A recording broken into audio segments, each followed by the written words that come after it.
네, 오늘도 주일 사부 예배에 나오신 청년들, 성도님들 환영하고 축복합니다.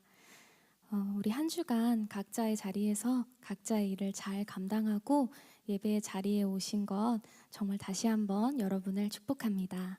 오늘도 하나님께서 우리 모습 그대로, 우리의 찬양하는 그 모습 그대로 사랑하실 것을 믿으며 함께 우리의 예배 찬양하겠습니다.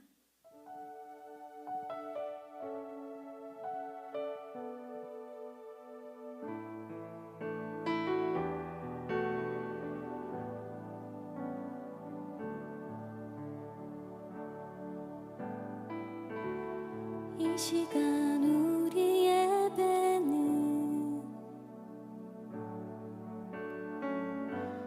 목마른 마음 그대로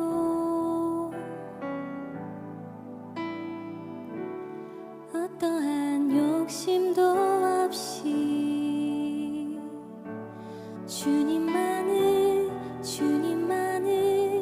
바라네. 이 시간 우리 예배는 이 시간 우리 예배는 찢어진 마음 그대로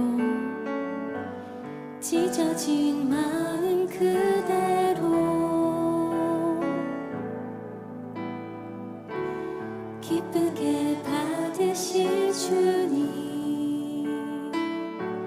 주님만을 바라네. 오 주님,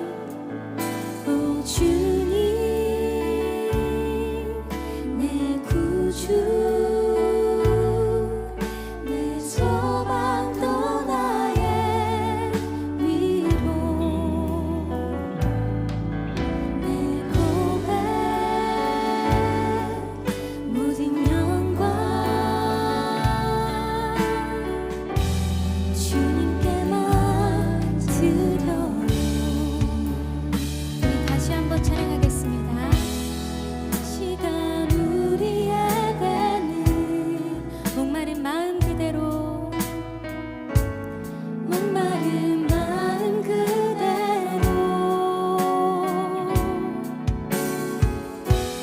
어떠한 욕심도 없이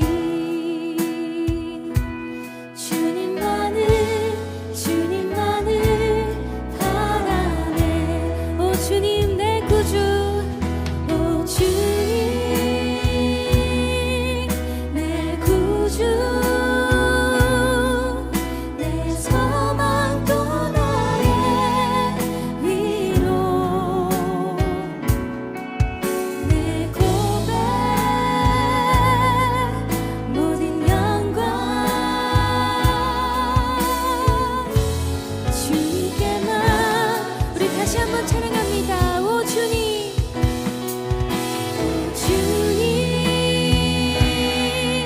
내 구주, 내 소망 또 나의 위로, 내 고백 모든 영광 주님께만. 우리 마지막으로 한 번 더 찬양합니다. 오 주님, 오 주님 내 구주, 내 소망 또 나의 위로, 내 고백 모든 영광 주님께만 드려요. 내 고백 모든 영광 주님께만 드려요. 우리의 고백 받으실 그 주님을 여러분 사랑하십니까? 사랑하시는 분들은 자리에 일어나서 함께 찬양하겠습니다.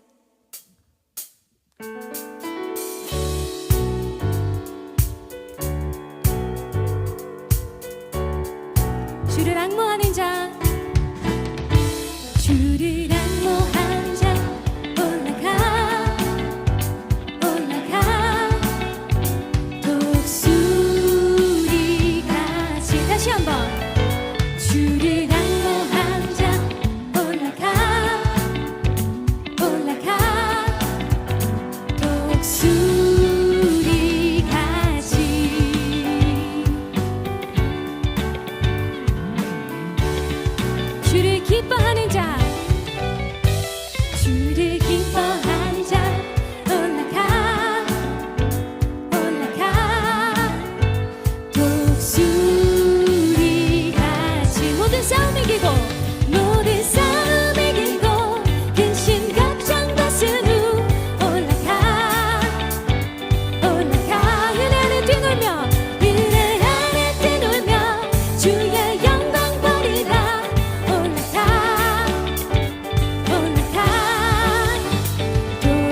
찬양합니다. 주를 앙모하는 자 올라가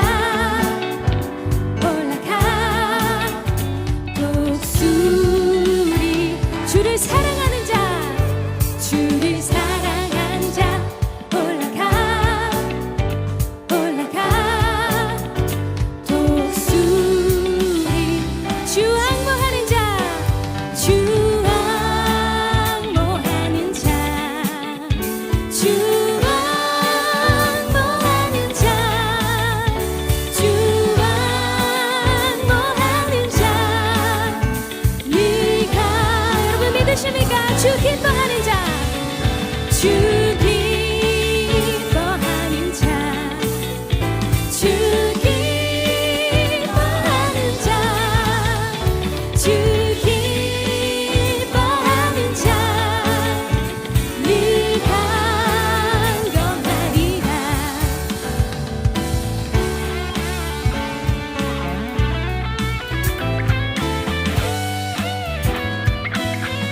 주님을 앙모하고 주님을 사랑하는 자들에게 주님께서 독수리와 같이 새 힘을 주실 것을 믿습니다. 우리 다시 한번 찬양하겠습니다. 주 앙모하는 자 주 앙모하는 자 주 앙모하는 자 주 앙모하는 자 네가 주 기뻐하는 자 주 기뻐하는 자 주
믿음 따라 산다는 것, 그것이 정말 힘들 때가 많은데요. 여러분들의 하루하루 속에 주님을 따라 사는 그 하나하나의 경험이 쌓여서 주님과 함께 바라볼 그 천국을 소망함으로 우리가 이 땅에 살아가는 것이 모든 것이 주님의 은혜임을 함께 찬양으로 고백하겠습니다.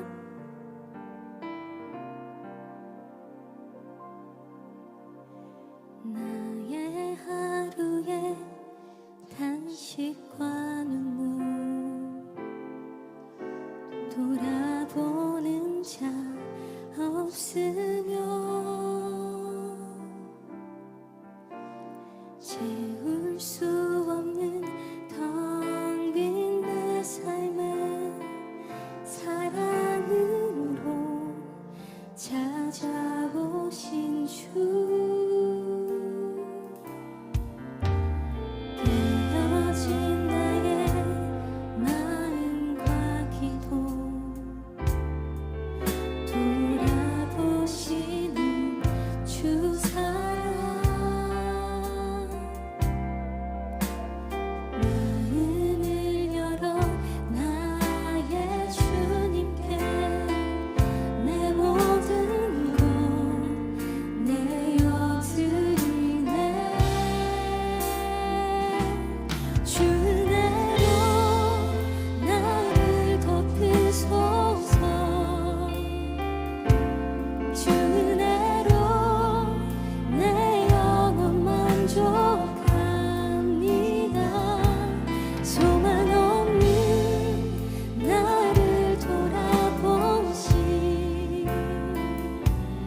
예수님만 나의 구원 되시네. 우리 다시 한번 마음으로 고백하겠습니다. 내 하루에 단식과 눈물 돌아보는 자 없으며 채울 수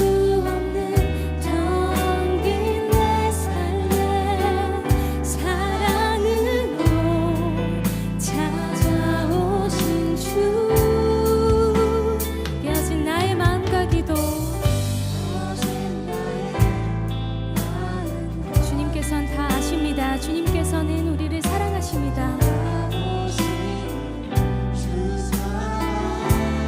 그럼 주님께 우리의 마음을 열어 고백합시다. 나의 주님께 내 모든 것 내어드리네. 주 은혜로 나를 덮으소서. 주 은혜로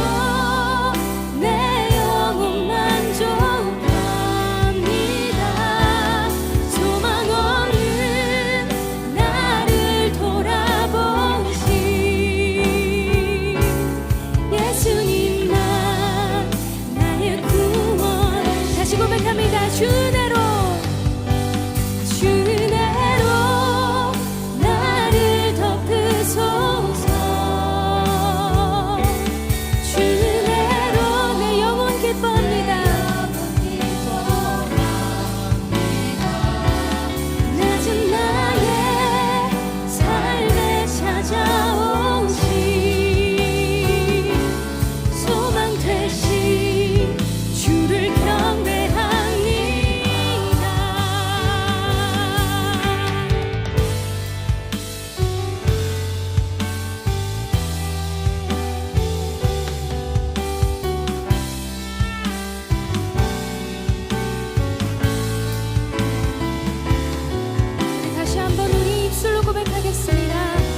주 은혜로 내 영혼 만족합니다. 주 은혜로 나를 덮으소서. 다시 한번 찬양합니다.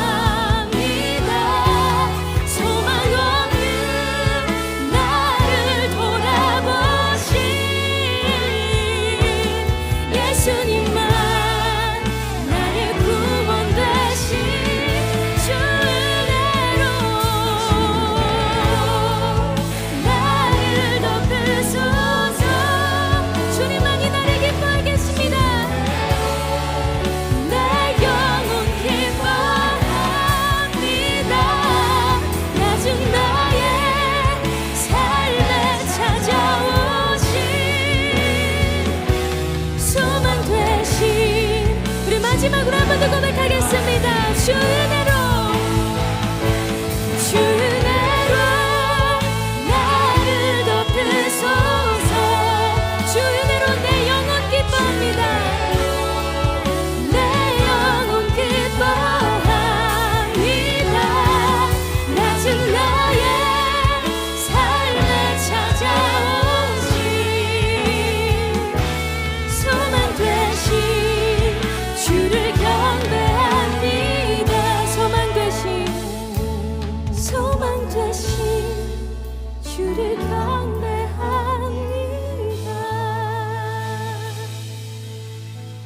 이 시간 말씀을 듣기 전에 함께 기도하며 하나님 앞에 나아가겠습니다. 우리가 함께 찬양으로 고백했던 것처럼 우리의 삶은 하나님의 은혜로 여기까지 올 수 있었습니다. 하나님께서 먼저 우리를 사랑하셨고 또 먼저 우리를 붙들어 주셨기에 오늘도 우리는 이 자리에서 주님을 찬양하고 예배할 수 있었습니다. 이 은혜를 경험한 사람이라면 더 이상 세상의 기준만을 따라 살아가는 사람이 아니라 하나님의 은혜로 하나님의 음성 따라 하나님께서 기뻐하시는 삶을 살아갈 것임을 우리 이 시간 함께 고백하고 선포함으로 나아갔으면 좋겠습니다. 하나님, 세상의 기준보다 하나님의 뜻을 더 소중히 여기며 살아가게 해주세요. 내가 쉽게 타협하는 사람이 아니라 정말 하나님을 선택하는, 하나님만 붙드는 사람이 될 수 있게 하여 주세요. 우리의 힘과 의지로는 그렇게 살 수 없지만 하나님의 은혜는 오늘도 우리를 새롭게 하시고 끝까지 붙들어 주실 것을 믿습니다. 오늘 예배를 마치고 다시 세상으로 나아갈 때도 하나님께서 우리와 함께 하심을 기억하며 살아가게 하시고 어디에 있든지 하나님께 속한 사람답게 살아가는 그런 청년들이 되게 하여 주시옵소서. 우리의 연약함보다 크신 하나님의 그 은혜를 기대하며 우리의 삶을 주님께 올려드리는 마음으로 함께 기도하겠습니다. 기도드리시겠습니다.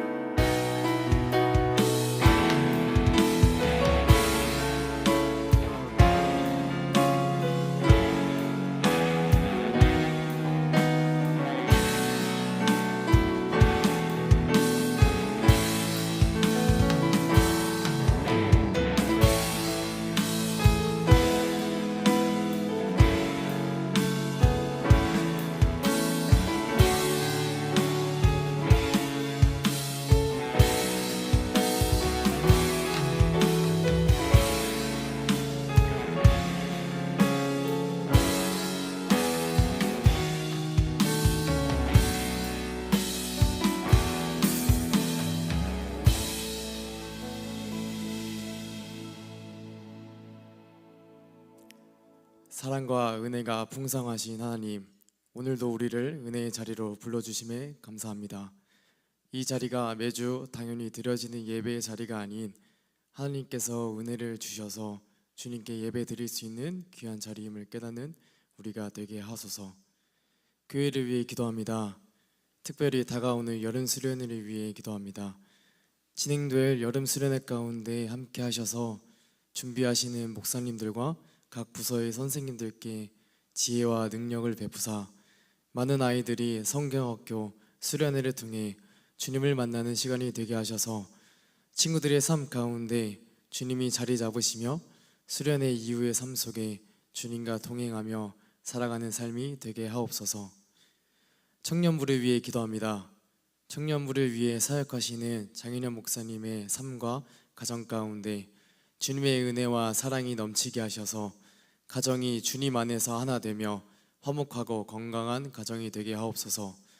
그리고 청년부를 위해 힘쓰는 우리 임원단과 목자와 헬퍼 그리고 하이팀에게 주님의 힘과 능력을 부어주사 하는 모든 사역과 만남에 잘 감당하게 하시고 그 안에서 주님께서 주시는 크신 사랑을 체험하게 하옵소서. 그리고 각 지방과 해외 그리고 군대에 있는 우리 청년들을 위해 기도합니다. 새로운 환경 가운데에서 잘 적응하게 하사 그곳으로 보내신 주님의 뜻을 알게 하셔서 그 뜻을 위해 힘차게 나아가게 하시고 몸과 마음이 다치지 않고 그 자리에서 잘 감당할 수 있게 보듬어 주시옵소서. 예배를 위해 기도합니다. 예배를 위해 힘쓰는 헤세드 찬양팀, 방송팀, 하이팀, 홀리인즈팀 그 외에 보이지 않는 곳에서 열심히 사역하는 모든 이들을 지켜보시고 기억하여 주사 그들이 하는 사역이 결코 헛되지 않음을 알게 하셔서 감당하는 사역 가운데 감사와 기쁨이 넘치게 하소서. 그리고 말씀 전해주시는 박성진 목사님을 위해 기도합니다. 말씀 전하실 때 성령의 능력을 부어주사 말씀이 더욱 힘있게 선포되게 하셔서 듣는 모든 청년들 가운데 가르침이 되며 들은 말씀을 기억하며 새로 시작되는 한 주를 살아갈 때 힘이 되게 하옵소서. 오늘 드려지는 이 예배가 우리를 위함이 아닌 오직 주님 한 분을 위해 드려지는 예배가 되길 원합니다. 우리의 예배를 받아주시옵소서. 이 모든 말씀 살아계신 예수님의 이름으로 기도드립니다. 아멘.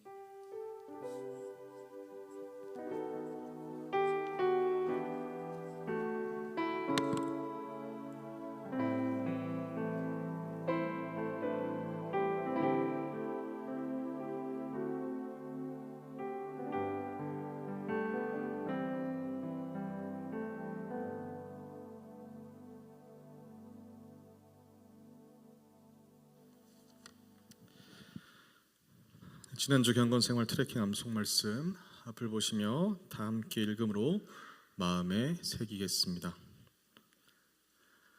앞을 보시고 함께 읽을까요? 읽습니다. 내가 주께 감사하옴은 나를 지으심이 시묘 기묘하심이라.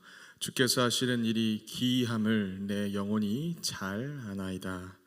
아멘. 자, 다윗의 이 시가 이 예배당 안에서 우리들의 입술에만 머무는 것이 아니라 전심을 다한 우리의 고백이 될 수 있기를 주님의 이름으로 축복합니다. 공동체 소식을 전해드립니다. 주보 5면을 참고해 주시기 바랍니다. 오늘 개포동교회를 방문하신 분들을 진심으로 환영합니다. 등록하실 분은 세교인 등록카드 작성하셔서 청년부 안내팀인 하이팀에게 전해주시면 잘 안내해 드리겠습니다.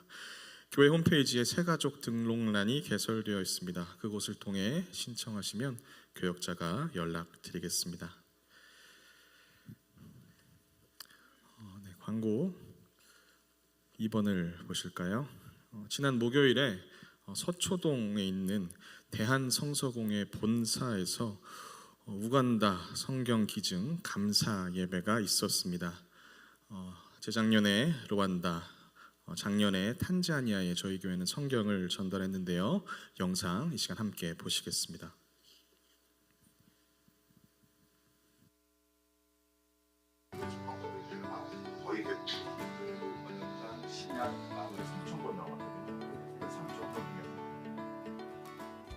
사랑과 은혜가 풍성하신 하나님 아버지, 우리 믿음의 선조들이 한글 성경을 읽으며 소망을 품었듯이 우간다 백성들도 말씀을 읽을 때마다 예수 그리스도를 깊이 만나고 메마른 삶 속에서 맑은 소망을 발견하는 기적이 일어나게 하여 주시옵소서.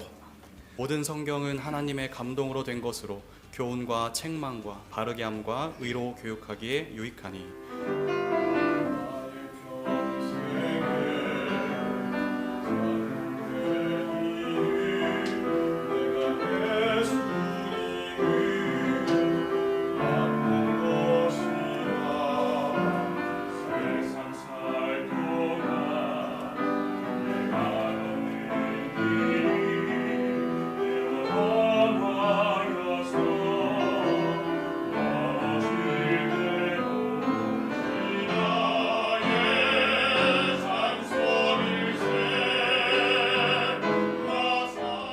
성경은 우리를 구원자 예수 그리스도께로 인도하는 책입니다. 우간다의 성도들이 이 말씀을 손에 들 때 그들 가운데 하나님의 사람들이 세워지는 놀라운 역사가 있으면 좋겠습니다. 말씀을 사랑하는 어머니가 세워지고 말씀으로 꿈꾸는 아이들이 세워지고 말씀 앞에서 정직하게 살아가는 청년들이 더 많아지고 말씀으로 교회를 섬기는 지도자들이 풍성해지기를 원합니다. 우간다에 후원하는 성경이 우간다 젊은이들의 마음을 붙잡고 올바른 가치관과 믿음을 심어주는 생명의 씨앗이 될 것입니다. 하나님께서 개포동교회를 더욱 든든히 세워주시고 개포동교회를 통해 지역사회와 열방 가운데 생명의 말씀이 계속 흘러가게 하시기를 기도합니다.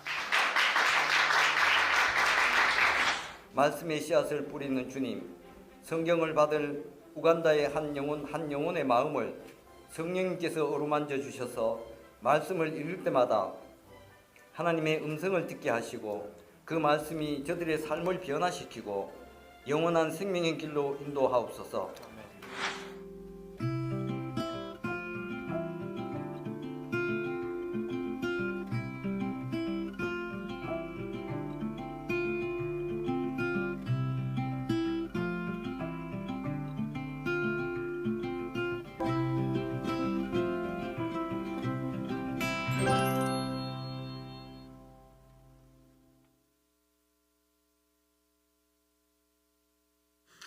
네, 이 일에 기도와 물질로 함께하신 성도님들 감사드립니다. 성경이 우간다 지체들에게 잘 전달될 수 있도록 계속해서 함께 기도를 부탁드리겠습니다. 네, 주보 3번을 보시면요, 여름 성경학교 수련회 일정이 나와 있습니다. 우리 청년 지체들 교사로 많이 참여하시게 되는데 기도로 잘 준비하실 수 있으시기를 바라며, 교사가 아닌 우리 성도분들께서는 함께 기도로 동역해 주시기를 부탁드립니다. 네, 4번 광고를 보시면 영화부 여름 성경학교가 오늘부터 2주간 시작됐어야 했는데 담당 교육자이신 이미래 전도사님께서 어제 교회로 오시는 길에 접촉 사고가 있으셔서 입원하셨습니다. 잘 회복하실 수 있으시기를 위해서 기도를 부탁드리며, 영화부 수련회는 한 주 미뤄서 진행하신다고 합니다. 일정에 착오 없으시기를 바랍니다. 네, 계속해서 바른 예배 캠페인을 진행하고 있습니다. 예배 시간에 휴대폰이 울리지 않도록 무음이나 진동으로 변경을 부탁드리겠습니다. 네, 추가 임명이 있습니다. 오화영 청년 중등부 교사로 섬겨 주시겠습니다. 이순덕 집사님 임마누엘 찬양대로 섬겨 주시겠습니다. 네, 이외의 나머지 광고는 주보를 참조해 주시기를 부탁드리겠습니다. 네, 오늘 저희가 함께 나눌 말씀은 다니엘서 1장 1절에서부터 9절까지 말씀입니다. 구약 1231면쯤에 있습니다. 네, 다니엘서 1장 1절에서부터 9절까지 말씀, 제가 한 절, 여러분들이 한 절, 마지막 절은 합독하겠습니다. 네, 제가 먼저 읽습니다. 유다 왕 여호야김이 다스린 지 3년이 되는 해에 바벨론 왕 느부갓네살이 예루살렘에 이르러 성을 에워쌌더니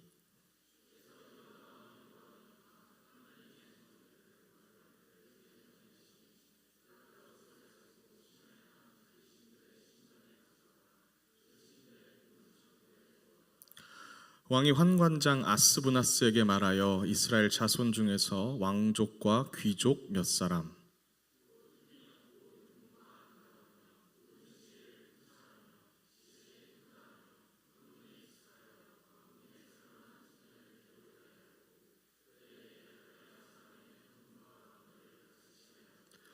또 왕이 지정하여 그들에게 왕의 음식과 그가 마시는 포도주에서 날마다 쓸 것을 주어 3년을 기르게 하였으니 그 후에 그들은 왕 앞에 서게 될 것이더라.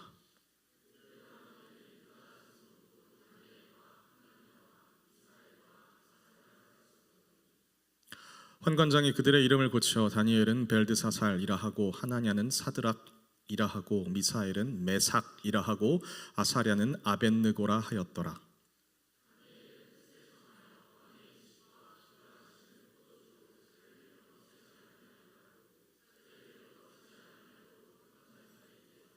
함께 읽습니다. 하나님이 다니엘로 하여금 환관장에게 은혜와 긍휼을 얻게 하신지라. 아멘. 공동체를 위한 합심기도 함께 읽음으로 함께 기도하는 시간을 갖겠습니다. 네, 함께 읽습니다. 하나님 아버지, 빛의 자녀로 행하는 교회가 되어 이 땅의 어둠을 주님의 빛으로 채우게 하소서. 주어진 삶의 자리에서 날마다 착함과 의로움과 진실함의 열매 맺게 하소서. 하나님의 말씀을 따르고 전하는 데 힘쓰는 교회 되게 하소서. 교육부서 여름 사역에 함께 하셔서 우리 자녀들이 예수님을 만나는 시간 되게 하소서. 예배와 말씀을 통해 하나님의 뜻 깨닫게 하시고 순종하는 삶 살게 하소서. 예수님의 이름으로 기도합니다. 아멘. 말씀을 듣기 전에 한 주간의 삶을 놓고 기도하는 시간 갖겠습니다.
지존하신 하나님, 오늘도 주의 자녀들이 주의 전에 모여서 주 앞에 예배함으로 나아갑니다. 우리에게 예배할 수 있는 은혜를 주심에 다시 한번 감사를 올려드립니다. 주여, 우리가 무엇으로 우리가 받은 은혜를 갚을 수 있겠습니까?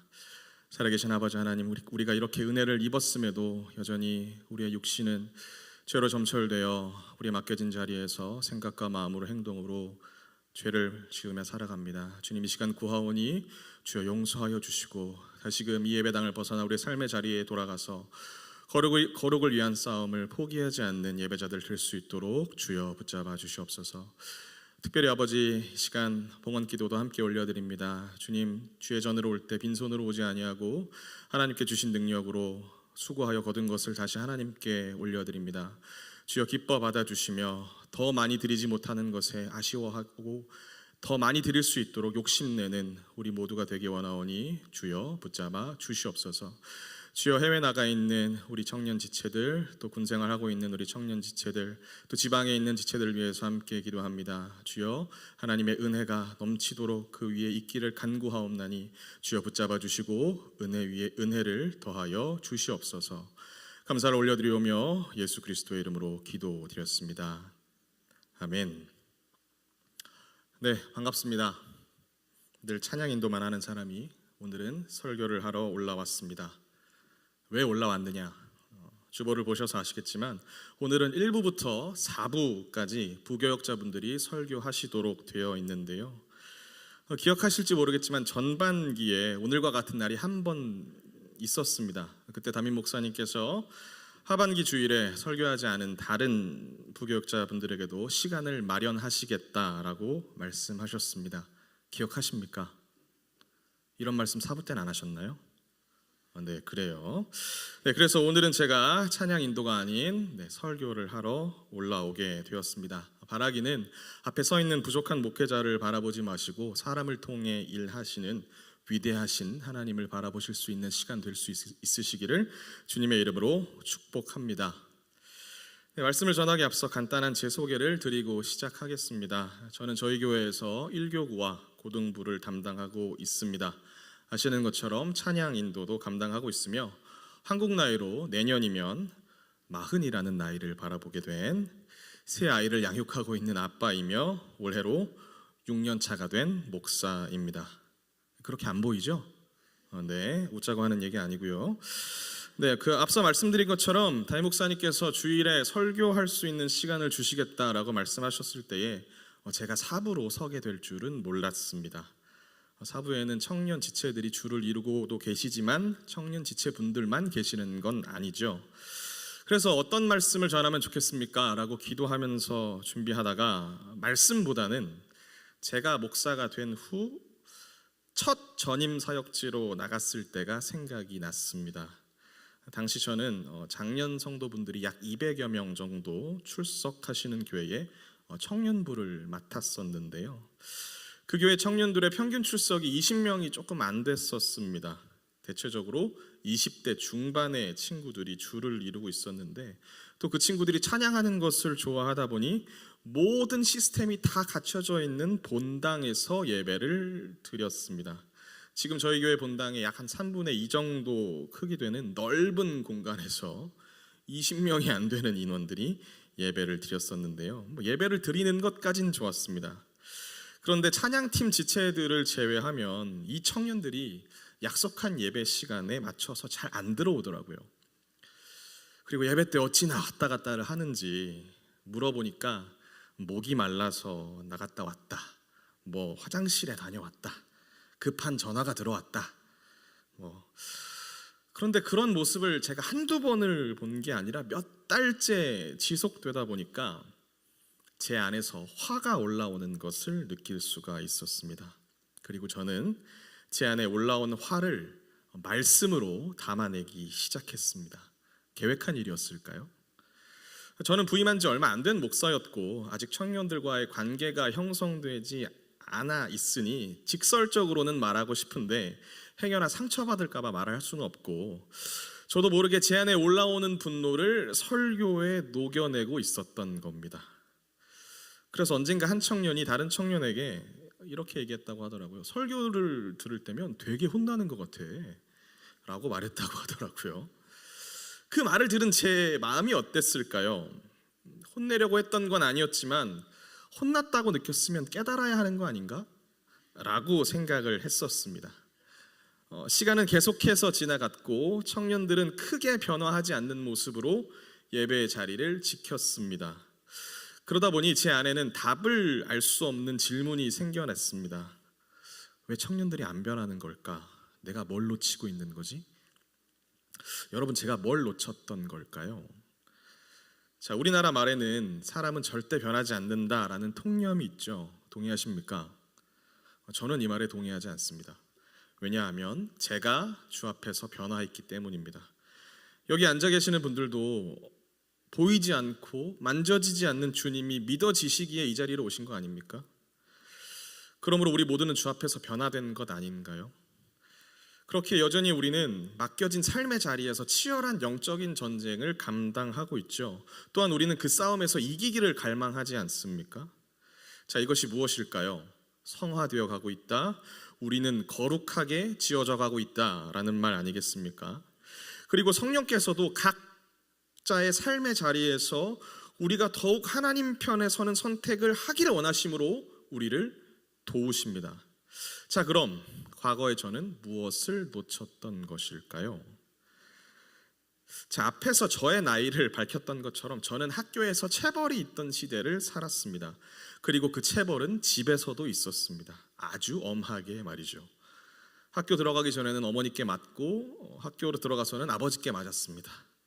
크고 나서 아버지께 물어봤던 적이 있었습니다. 왜 그렇게 저를 때리셨어요? 참고로 아버지는 목사님이십니다. 자, 뭐라고 대답을 해주셨냐면 저를 잘 키우고 싶으셨다라고 대답하시더라고요. 자, 그 말씀을 듣고 과거의 일들이 막 주마등처럼 지나갔습니다. 그런데 아버지의 말씀이 모두가 다 동의되진 않았어요.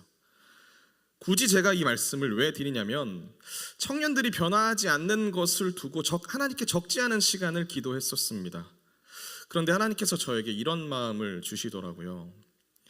너가 너의 부모의 체벌로 변화됐었냐? 라고 저에게 물어보시더라고요. 전혀 생각지도 못한 곳에서 하나님이 제 뒤통수를 빡 하고 때리시는데 너무나 뼈 아팠었습니다. 자, 말씀드렸던 제 과거는요, 저에게는 되게 힘든 기억입니다. 그리고 나는 절대 똑같은 일을 반복하지 않으리라고 다짐하고 또 다짐했었던 일이었어요. 그런데 그 일은 제가 너무나도 사랑하는 청년들에게 자행되고 있더라고요. 이것을 깨달은 후 바로 돌아오는 주일에 말씀을 전하면서 청년들에게 용서를 구했었습니다. 그때 당시 청년들에게 이렇게 말했던 것 같아요. 나를 변화시켰던 것은 하나님의 은혜였는데 목사라는 사람이 하나님의 은혜의 통로가 되기보다는 여러분들을 혼내기만 해서 너무 미안했다라고 용서를 구했었습니다. 자, 어떻습니까, 여러분들? 저는 여러분들이 어떻게 해서 예수님을 만났고 오늘 이 자리까지 어떻게 해서 오시게 됐는지 모릅니다. 그러나 분명한 사실은 하나님이 마련하신 여러 통로들을 통해 여러분들 각자에게는 하나님의 은혜가 와닿았고 그 은혜로 변화받아 하나님의 은혜를 사모함으로 오늘 이 자리까지 나왔다라는 겁니다. 동의하십니까? 자, 사랑하는 여러분들, 오늘도 주께서는 여러분들에게 은혜를 허락하시기 위해 이 시간 이 자리로 부르신 줄 믿습니다. 찬양 속에서, 말씀 속에서, 기도 속에서, 목장별 모임과 나눔 속에서 주가 친히 예비하신 은혜를 발견하고 누리시며 그 은혜를 가지고 이 예배당 안에서만 끝나는 것이 아니라 세상 속 나를 두신 삶의 자리로 돌아갈 수 있는 복된 주일 될 수 있으시기를 주님의 이름으로 축복합니다. 자, 오늘 함께 읽으신 본문은요, 너무나도 유명한 말씀이죠. 하나님께 불순종하여 나라가 망함으로 바벨론으로 끌려갈 수밖에 없었던 비참한 이스라엘의 역사를 보여주고 있습니다. 하지만 오늘 본문을 기준으로 아직 나라가 망한 건 아니었습니다. 자, 이보다 조금만 더 시대를 거슬러 올라가 보자면 당시 고대 근동 지역의 패권은 아스리아가 가지고 있었습니다. 그리고 그 주변에는 이집트, 바벨론, 메데, 바사는 페르시아입니다. 블레셋 등이 있었죠. 자, 당시 북이스라엘과 남유다는 그들과 비교한다면 힘이 없는 아주 작은 나라에 불과했었습니다. 그래서 아수르에게 조공을 바쳤는데요. 하지만 북이스라엘은 아수르의 그늘에서 벗어나고 싶어 했습니다. 그래서 하나님이 아닌 이집트를 의지했죠. 그러나 아수르에 멸망해버리고 맙니다. 호세아서에 잘 기록되어 있죠. 하지만 남유다는 달랐습니다. 외교와 군사적으로 여전히 아수르의 속국과 같은 상태를 유지했지만 하나님을 붙잡았고 그들에게 잡아먹히진 않았었는데요. 그러나 얼마 지나지 않아 바벨론과 메데라는 나라가 연합해서 아수르를 쳤고 아수르는 지도에서 점차 사라지게 되는 광경을 보게 됩니다. 자, 그럼 이제 고대 근동 지방에 어떤 상태가 도래한 것입니까? 패권 국가가 사라져버린 시대가 도래한 겁니다. 자, 바로 이때 과거로부터 적지 않은 힘을 행사했던 이집트가 남쪽에서부터 바벨론을 치러 올라오게 됩니다.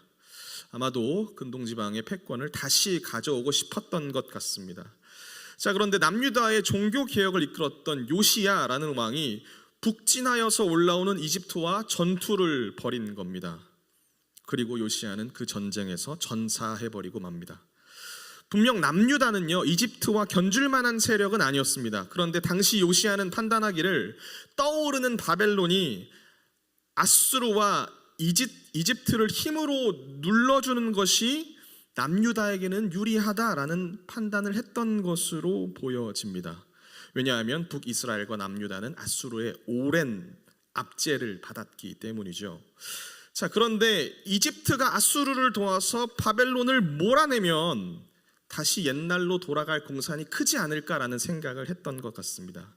하지만 남유다는 이집트의 북진을 막지 못했습니다. 그리고 말씀드렸다시피 이 전투에서 요시야는 전사하게 되며 남유다의 주권은 이집트에게로 넘어가게 되죠. 하루아침에 왕이 사라져버린 남유다 사람들은 이제 나라의 안정을 찾기 위해서 요시야의 아들 여호와하스라는 왕을 옹립하게 됩니다. 하지만 주권이 이집트에게 있는데 이집트가 이것을 달갑게 바라봤겠습니까? 이집트의 파라오 느고라는 사람은요, 여호와하스가 즉위한 지 3개월 만에 폐위시키고 이집트로 끌고 갑니다. 그리고 오늘 보시는 본문에 1절에 등장하는 여호야김을 왕으로 세우게 되죠. 이 사람도 요시야의 아들이었습니다. 자, 그 후 이집트는 다시 북진합니다. 그리고 바벨론과 갈그미스라는 곳에서 결전을 치르게 되는데요. 누가 이겼을까요? 바벨론이 이기게 됩니다.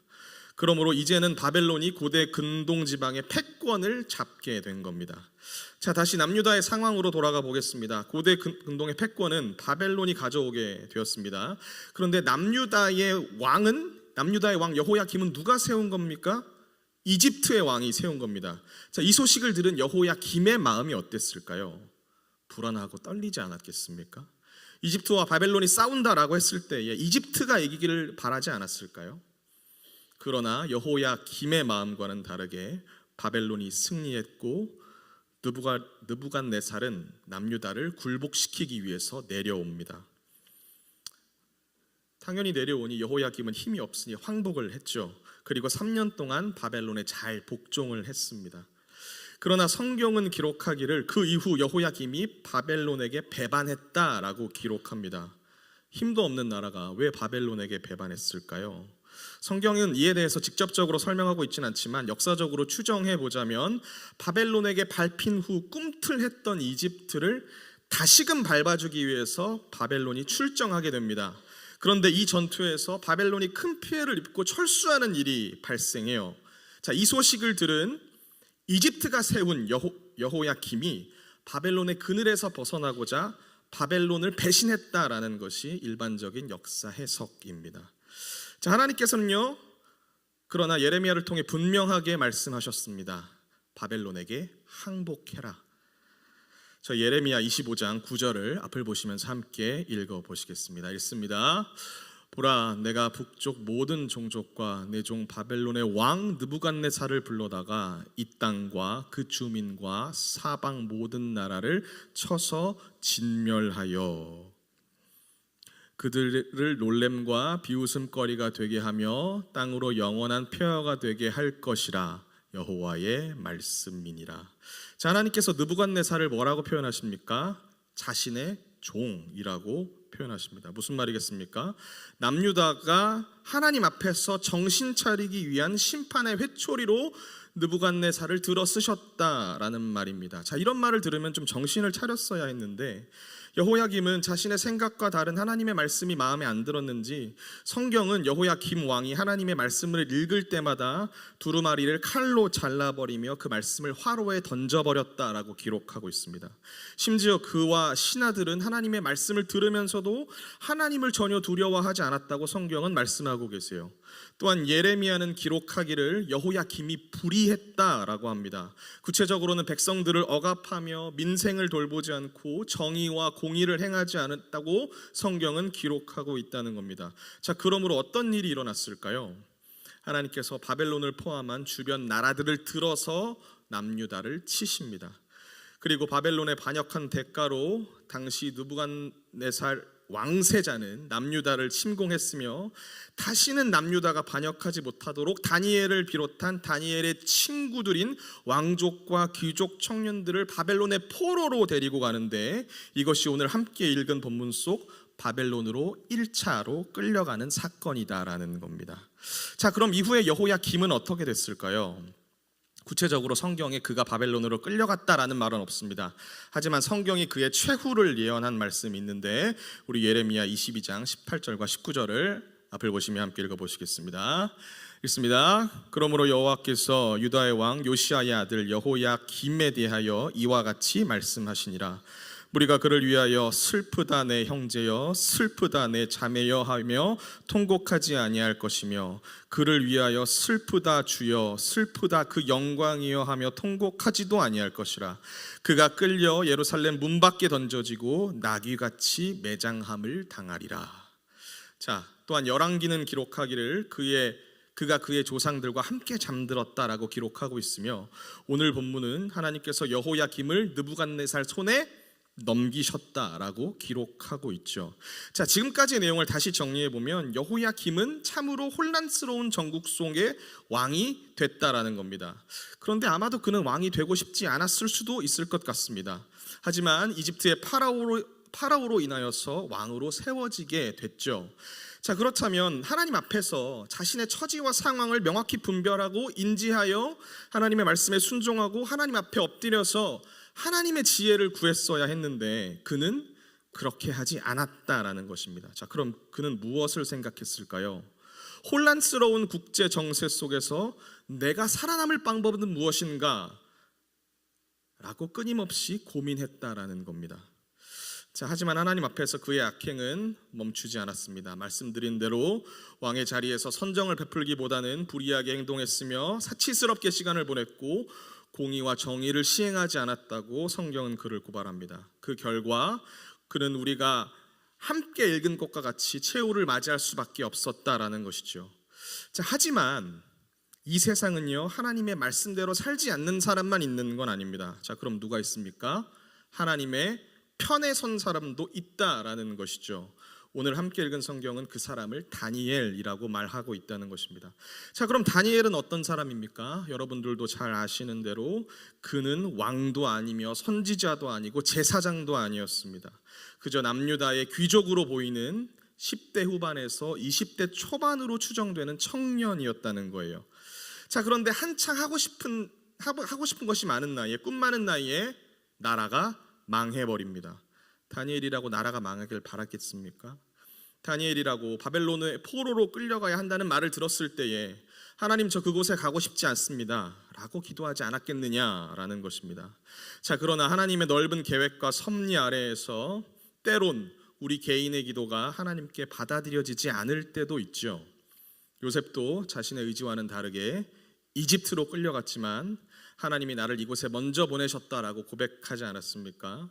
자, 오늘 이 자리에 계신 분들도 다 그런 경험 한 번씩 있지 않으세요? 필립 얀시의 책 중에 하나님 당신께 실망했습니다라는 책의 제목이 있습니다. 오늘 이 자리에 계신 여러분들은 하나님께 실망한 적 없으십니까? 하나님 이것만 제발 꼭 들어주셨으면 좋겠습니다. 하나님 제발 그 학교에 갈 수 있게 해주세요. 혹은 제발 이 학교에만 보내지 말아주세요 라고 기도해 본 적 없으세요? 물론 하나님께서 우리의 기도에 화답하실 때도 있습니다만 그렇지 않으실 때가 대체적으로 많죠. 아마 다니엘도 우리와 똑같았을 거라고 생각합니다. 자, 그렇다면 바벨론의 느부갓네살은 왜 남유다의 엘리트를 자신의 나라로 데려갔을까요? 심지어 성경은 그들을 향해 어떻게 표현하고 있습니까? 용모가 아름다웠다라고 기록하고 있어요. 또한 그들은 지혜가 있고 지식에 통달할 정도로 영특한 애들이었다라고 말하는데요.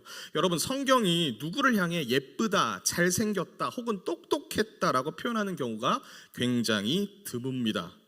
요즘 시대에 어떤 인물로 상상해 보면 좋을까요? GPT한테 물어보니까 4명을 추천해 주더라고요. 외모로만 치면 차은우, 변우석, 박보검, 로운 정도고 두뇌로는 서울대 수석급 학업 능력을 가진 인물이다. 이렇게 GPT는 설명하셨습니다. 자, 여러분들 어떻습니까? 여러분들 주변에 이러한 외모와 지성과 신앙을 겸비한 형제들이 있습니까? 자, 그런데 이런 남자애들한테 뭘 먹이고 뭘 가르쳤다고 하죠? 왕의 음식을 먹이며 바벨론의 학문을 가르쳤다고 합니다. 이유가 무엇이었을까요? 우리가 지배하고 있는 나라의 엘리트의 정체성을 바꿔내므로 남유다를 간접 통치하려는 목적이 있었다라는 겁니다. 그래서 다니엘과 다니엘의 친구들의 이름을 바꾸고 사고를 바꾸고 문화를 바꾸며 신앙을 바꾸려 했다라는 것이죠. 자, 그러나 다니엘은요, 이 사실을 정확하게 간파했습니다. 무엇으로 알 수 있습니까? 성경은 다니엘이 뜻을 정했다라고 하죠. 자, 그럼 그가 정한 뜻은 무엇이었을까요?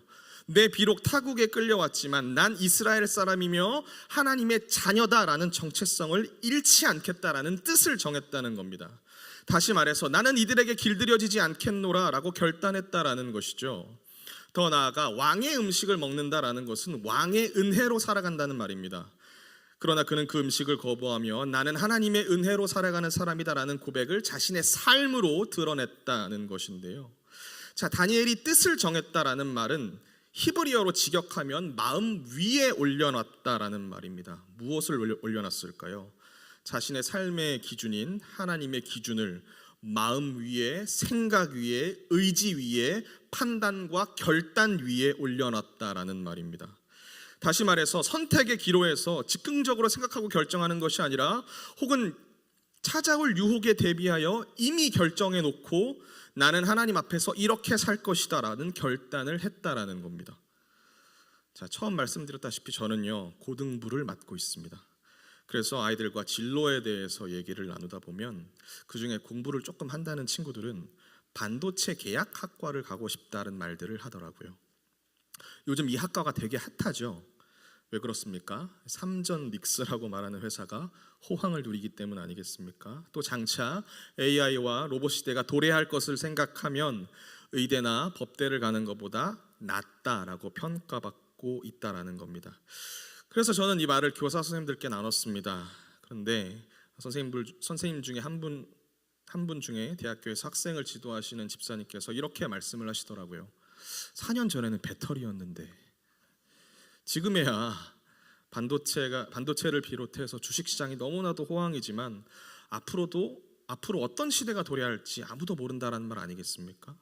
자, 우리 사부로 모이신 성도 여러분들, 이렇게 급변하는 시대 상황 속에서 우리는 우리가 만날 상황과 환경 가운데 어떠한 판단과 어떠한 선택을 해야 하겠습니까?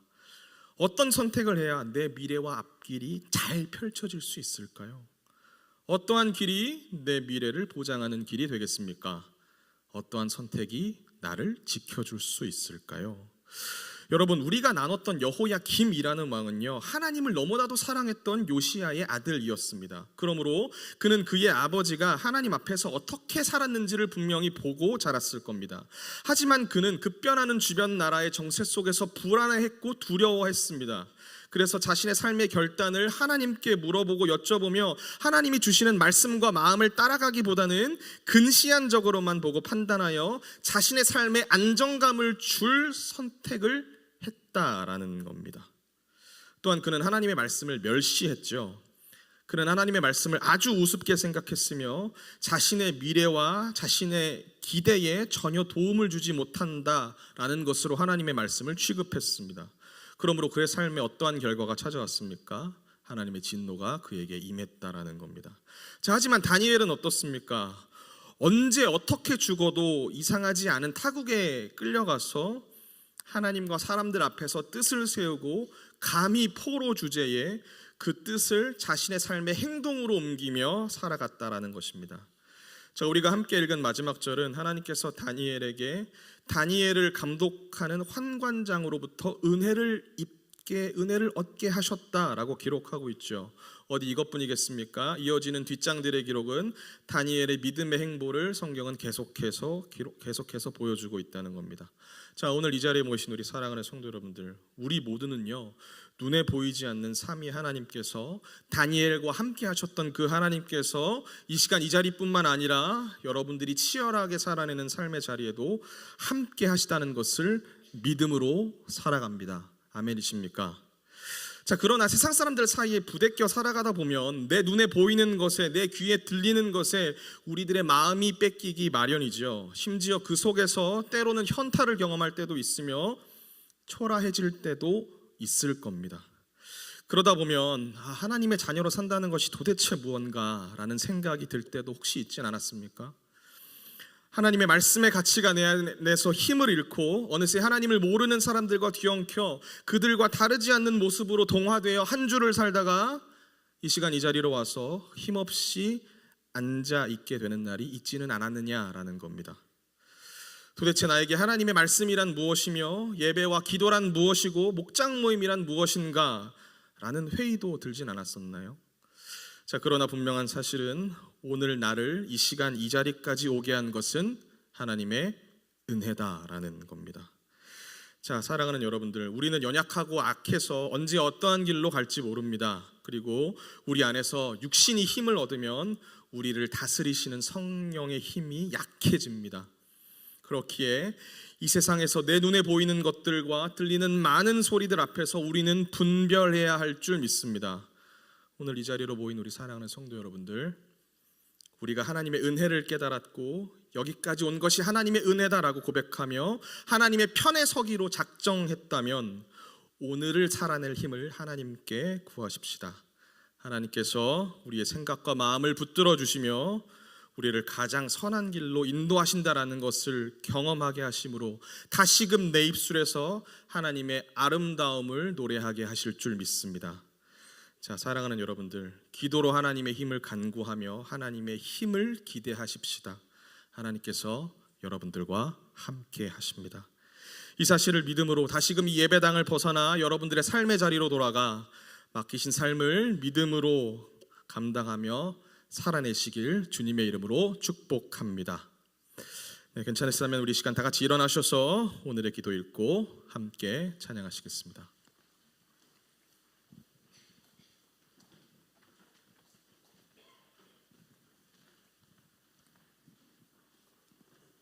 자, 함께 읽습니다. 삶에서 부족한 것에 마음을 뺏기지 않게 하시고 오직 주님 안에서 참된 행복을 누리기를 원합니다. 삶의 광풍 속에서도 세상의 소리보다 주님의 말씀에 귀를 기울이며 세상의 방식에 길들여지지 않도록 주님의 은혜로 저를 지켜주소서. 예수님의 이름으로 기도합니다. 아멘.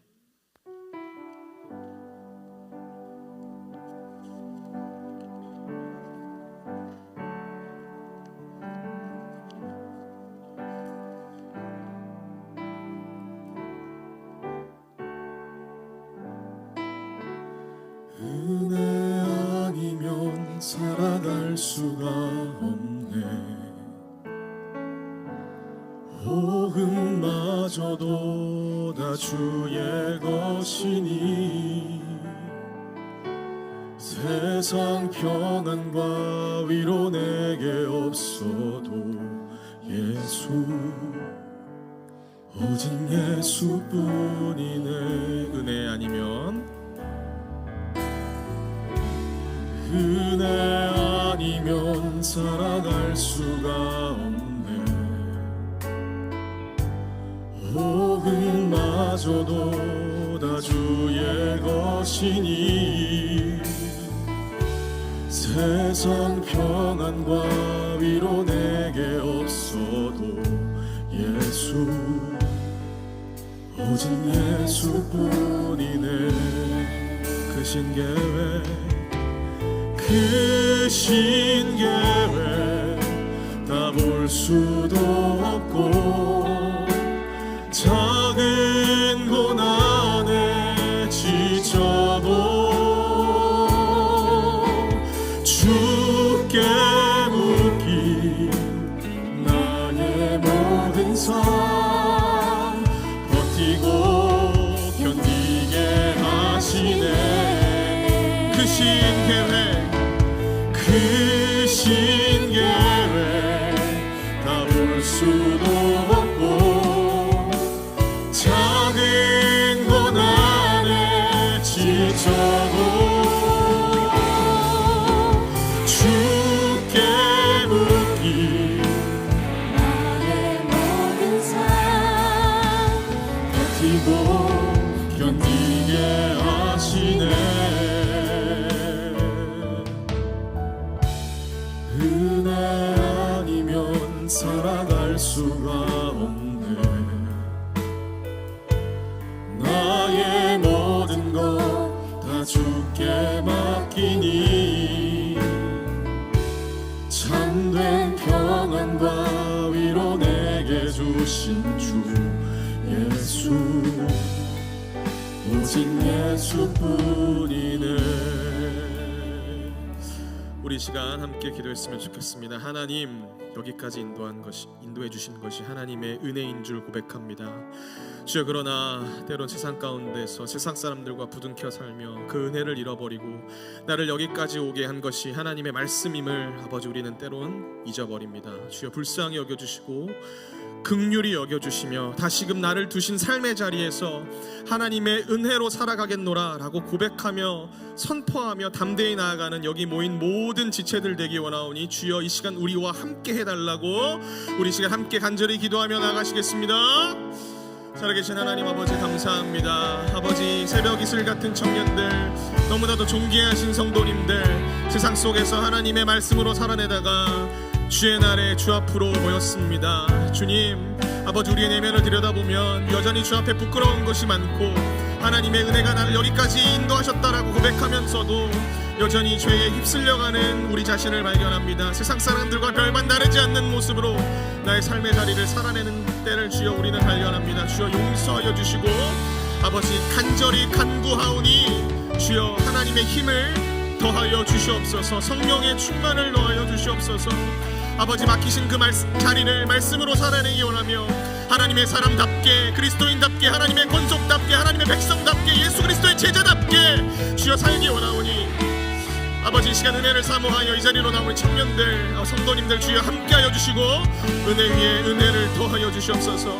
아버지, 이제 이 예배를 마치고 목장 모임으로 나아갑니다. 주여, 목장 모임 속에서도 하나님의 은혜를 발견하게 하시고 타인의 삶을 통하여서 예배자로서 도전받게 하시며 다시금 나의 맡겨진 삶의 자리를 하나님의 말씀으로 감당해 보겠노라 라고 담대하게 선포하며 우리들의 맡겨진 삶의 자리로 돌아가기 원하오니 아버지, 오늘 이 시간 이 자리로 모인 우리 청년들 가운데, 성도님들 가운데 안수하여 주시고 성령의 충만으로 함께하여 주시옵소서. 아버지, 세상으로 나아가 나를 맡기신 자리에서 여전히 또 실패할지 모릅니다. 주여, 그러나 하나님의 힘이 필요할 때에 하나님 앞에서 겸손하게 무릎 꿇고 하나님의 힘을 구하게 하시며 내가 할 수 있는 최선을 다하여서 하나님의 편으로, 하나님 쪽으로 내 발걸음을 옮길 수 있는, 내 믿음의 발걸음을 옮길 수 있는, 삶의 행함을 옮길 수 있는 능력을 더하여 주시옵소서. 주여, 간절히 간구하며 나아가오니 아버지, 여기 모인 모든 청년들 가운데 아버지, 독수리와 같은 힘을 허락하시며 생각과 마음 가운데 담대함을 넣어주시고 아버지, 악한 것이 침노하는 가운데 생각과 마음을 잘 지키며 한 주간 또 맡기신 삶의 자리를 믿음으로 감당하기를 소원하옵나니 오 살아계신 하나님 아버지, 은혜 위에 은혜를 더하여 주시고 복에 복을 더하여 주시옵소서.